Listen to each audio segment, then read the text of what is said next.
샬롬, 한여름, 한낮의 햇볕보다도 뜨거운 나를 향하신 하나님의 목적과 그 이루어 가심이 부어지는 역동의 하루가 되시기를 바랍니다.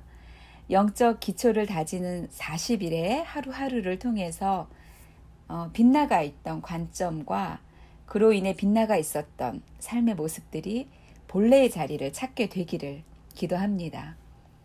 Day 14, 하나님이 멀게 느껴질 때 만물이 주로부터 나오고 주로 말미암고 주에게로 돌아가는 것임을 아는 자들, 하나님의 창조와 구원 그리고 영원히 계속되는 삶을 깨달은 자들, 그 하나님과 인격적 관계를 맺게 된 자들의 가장 높은 소원과 기도는 하나님을 마음과 뜻과 힘을 다하여 사랑하는 것입니다. 최고의 예배이지요. 하나님을 내 모든 지성과 의지, 의도를 다하여 내 모든 내적 자, 즉 감정, 욕구, 특성, 성향을 다하여 지나칠 정도로 하나님을 사랑하는 것입니다. 하나님으로부터 늘 갈라지고 도망하는 우리의 본성을 생각해 볼 때, 또 경험해 볼 때에 이 하나님을 마음과 뜻과 힘을 다하여 사랑하라라는 이 명령은 그 자체로도 가장 높고 깊은 궁극적인 명령일 뿐 아니라 그 궁극의 자리에 이르는 여정 중에 있는 나에게 매우 적절하고 필수적인 명령이라는 생각이 듭니다. 마음과 뜻과 정성을 다하여 모든 마음, 모든 뜻, 모든 정성을 다하여 지나칠 정도로 나를 사랑하라 말씀하시는 하나님은 도대체 어떤 분이시길래 이토록 강력히 어떤 주저함도 없이 이 사랑을 요구하시는 걸까요? 이 으뜸되는 명령은 신명기 6장 5절에 나타나 있는데요. 바로 그 앞절 신명기 6장 4절에 이렇게 명령하실 수 있는 이유가 나타나 있습니다. 그것은 바로 우리 하나님 여호와는 오직 유일하신 여호와시니 입니다. 유일하신 여호와, only의 개념이라기보다 야훼 is one 이라는 개념입니다. 이 말씀은 여호와 하나님의 의지와 목적이 일치한다는 것을 알려줍니다. 구약에서 하나님은 때로 선언된 하나님의 목적, 성품과 다르게 행동하시는 것처럼 보일 때가 있지요. 마치 사랑의 하나님께서 내 삶 속에 내가 납득할 수 없는 고난, 어떤 악에 처하게 하시는 것처럼 그렇게 보일 때가 있어요. 그렇다 해도 여호와 하나님은 속으로 나뉘어지지 않는 겉모습이 어떻든 간에 겉모습이 내가 고난에 있든 아니면 무슨 기도의 응답을 받고 있든 나의 겉모습 속에 나타나는 일이 어떻든 간에 하나님이 행하시는 겉모습의 행사가 어떻든 간에 하나님의 가장 깊은 곳에서 여호와 하나님은 야훼 is one, 하나이시며 일관되고 신실하고 참되다는 것을 알려줍니다. 여호와 하나님은 다중인격자가 아니시라는 것이에요. 야훼 is one, one. 유일하신 여호와, 불변하시고 한결같은 분이시라는 것을 알 수 있습니다. 이것이 여호와 하나님 자신의 좀 어려운 단어일 수 있는데요. 궁극적 일치성이며 이것에 근거해서 하나님은 온전하십니다. 이러한 말과 행동이 같으신 하나님께서, 일치하시는 하나님께서, 일관되며 신실하시고 참되신 하나님께서 먼저 우리를 마음과 뜻과 힘을 다하여 먼저 사랑하셨습니다. 요한일서 4장 19절에 우리가 사랑함은 그가 먼저 우리를 사랑하셨습니다. 하나님께서 먼저 나를 하나님의 모든 지성과 의지와 의도를 다하여 하나님의 모든 감정과 욕구와 특성과 성향을 다하여 지나칠 정도로 나를 먼저 사랑하신 것이었습니다. 그 사랑이 어디에 있습니까? 그렇죠. 십자가 위에 달리신 예수 그리스도 위에 있습니다. 모든 마음과 모든 뜻을 다하여 지나칠 정도로 내게 사랑을 부으신 하나님께서 나에게도 뜨겁고도 전적인 사랑을 요구하시는 것입니다. 우리를 먼저 사랑하신 하나님의 사랑이 저희를 이끌고 계시기에 우리도 하나님을 전적으로 사랑하고자 하는 소원이 있게 되는 것입니다.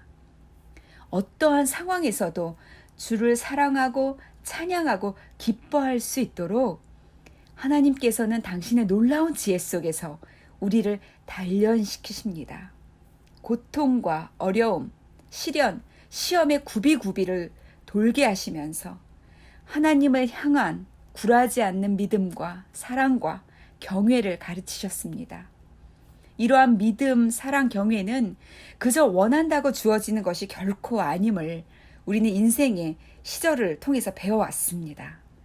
시절마다 인생의 구비마다 하나님은 간절히 찾을 때 만나주셨고 손을 내밀며 부르짖을 때 기다렸다는 듯이 하나님의 음성과 임재로 찾아와 주셨습니다. 그리고 구원으로 이끄셨지요. 그 구원 속에서 그 구원과 함께 내 안에는 하나님의 성품에 대한 지식이, 경험이, 감동이, 하나님을 향한 감사가, 찬양이 자라고 있었던 것입니다. 역시나 하나님은 내게 고난을 허락하시는 그때, 바로 그 순간에도 하나님의 깊은 곳은 일관되게, 신실하게, 참되시게 나를 사랑하고 계셨던 것입니다. 그 사랑으로 나를 고난으로 인도하셨고 가르치셨고 건지셨던 것입니다. 이것이 하나님의 인테그리티, 온전하심이신 것입니다. 때문에 오늘 교재에서 다루는 하나님이 멀게 느껴질 때에도 우리는 하나님의 일관성과 신실하심과 참되심을 신뢰할 수 있습니다. 하나님의 임재가 다 없어진 것만 같은 메마르고 건조한 시간 속에서도 우리는 하나님의 온전하심과 궁극적 일치성을 근거로 하나님을 기다릴 수 있는 것입니다. 내 삶에 하나님의 역사하심의 가시적인 증거가 없을 때에도 하나님의 깊은 곳은 나누어지지 않은 채 나를 하나님의 모든 것을 다하여 사랑하고 계심을 믿을 수 있는 것입니다. 감정과 느낌의 도움을 받아왔었던 나의 믿음이 이제는 이 위대하신 하나님의 성품과 사역이라는 진리 위에 서게 되는 것입니다. 할렐루야! 정말 이 하나님의 지혜가 얼마나 놀라우신지요. 하나님의 마음에 합했던 대선배님이신 다윗의 모습이 우리를 이렇게 지혜로 이끄는데요.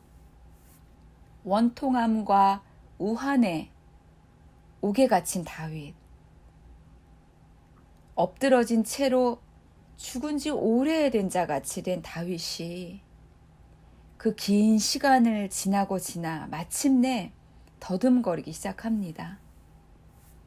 하나님의 행사를, 하나님의 말씀을 더듬거립니다. 그 와중에 겨우 잡힌 기억의 끈을 잡고 늘어집니다. 하나님이 나의 역사 속에서 어떠한 분이셨는가, 나를 어떻게 대우하셨었던가, 나와 하나님과의 관계 속에서 일어났던 일들은 무엇이었으며 나에게 들려주셨던 그 음성들은 어떤 것이었던가, 이런 것들을 더듬 찾고 기억해내기 시작합니다. 그리고 기억해낸 그것을 잃어버리지 않고 그 기억을 붙듭니다. 하나님의 말씀과 행하셨음과 하나님의 성품을 붙듭니다. 그리고 부르짖습니다. 구원을 부르짖습니다.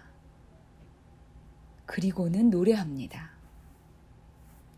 하나님, 아침에 나로 하여금 주의 인자한 말씀을 듣게 하소서. 내가 주를 의뢰합니다. 나로 하여금 나의 다닐 길을 알게 하소서. 아침에 나로 하여금 주의 인자한 말씀을 듣게 하소서. 소망을 발견하기 시작한 것이죠. 소망으로 넘겨지기 시작한 것입니다.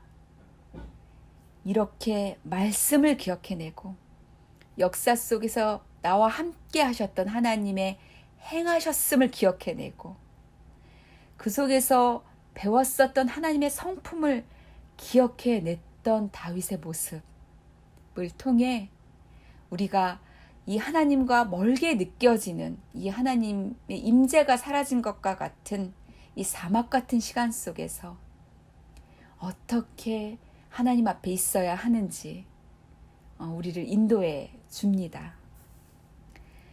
기도하시겠습니다. 하나님 아버지, 가장 깊은 고난은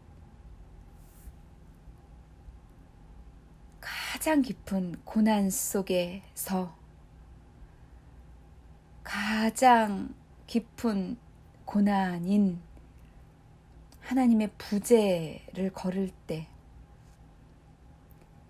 영원하신 주의 말씀을 더욱 향하게 하시고 변치 않는 하나님의 성품을 더욱 생각하게 하시고 내 삶에 남겨주셨던 하나님의 발자국을 더욱 바라보게 하시옵소서. 예수님의 이름으로 기도드렸습니다. 아멘.